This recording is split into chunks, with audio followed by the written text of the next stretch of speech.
السلام علیکم ورحمۃ اللہ وبرکاتہ۔ دوستو، آج میں آپ کے ساتھ ایک بہت ہی اہم بات کرنے لگا ہوں۔ دوستو، کچھ لوگ ایسے ہوتے ہیں کہ جو بظاہر بہت دیندار ہوتے ہیں، بہت نیک لگ رہے ہوتے ہیں، نماز بھی پکی پڑھتے ہیں، تہجد پڑھتے ہیں، سب کچھ کرتے ہیں، ٹوپی رکھی ہوتی ہے، بہت نیک لگ رہے ہوتے ہیں۔ لیکن ان کا ایک مسئلہ ہوتا ہے کہ جب وہ اکیلے ہوں، جب انہیں کوئی نہ دیکھ رہا ہو، تو وہ گناہ کر بیٹھتے ہیں۔ اکیلے پن میں اللہ تعالیٰ کی نافرمانی کر لیتے ہیں، یعنی تنہائی میں گناہ کر لیتے ہیں۔ مثلا گھر میں اکیلے ہیں، موبائل میں کوئی ویڈیو ایسی دیکھ لی جو غلط ہو، تو ایسے لوگوں کو جو ان کی دینداری ہے نا، یہ نفع نہیں پہنچائے گی۔ ان کی دینداری، تہجد، نماز انہیں کوئی فائدہ نہیں پہنچائے گی، بلکہ قیامت کے دن ان کے یہ جو اعمال ہیں، نیک اعمال، ان کو راہ کی مانند بنا دیا جائے گا۔ ایک مرتبہ آپ علیہ الصلوۃ والسلام نے فرمایا، یہ حدیث کا مفہوم ہے کہ میں ایسے لوگوں کو جانتا ہوں جو تہامہ پہاڑ کے برابر اپنی نیکیاں کر کے لائیں گے، لیکن اللہ تعالیٰ ان کو راہ بنا دے گا۔ حضرت ثوبان رضی اللہ تعالیٰ عنہ نے پوچھا کہ اللہ کے نبی ہمیں بھی بتا دیں تاکہ ہم بھی ان میں شامل نہ ہو جائیں۔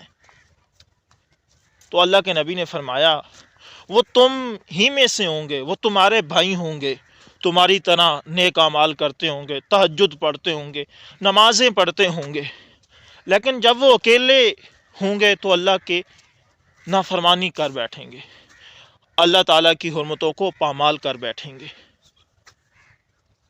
تو دوستو، یہ جو تنہائی کے گناہ ہیں نا، یہ انسان کو برباد کر دیتے ہیں۔ ان کی وجہ سے انسان اللہ سے بہت دور چلا جاتا ہے۔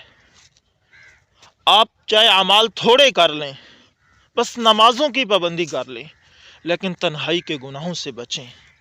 خاص طور پر دوستو، اس دور میں جو موبائل ہے، یہ انسان کا سب سے بڑا دشمن ہے۔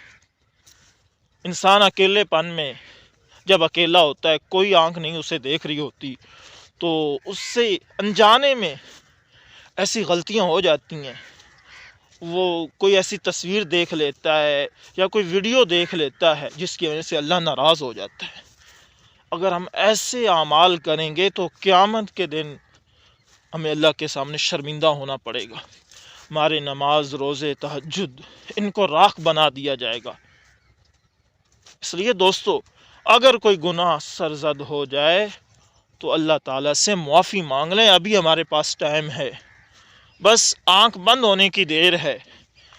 اگر آج ہم نے توبہ نہ کی تو جب آنکھ بند ہوگی تو پھر سارے دروازے بند ہو جائیں گے۔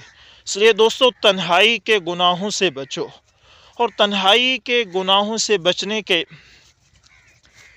بہت سارے طریقے علماء نے لکھے ہیں۔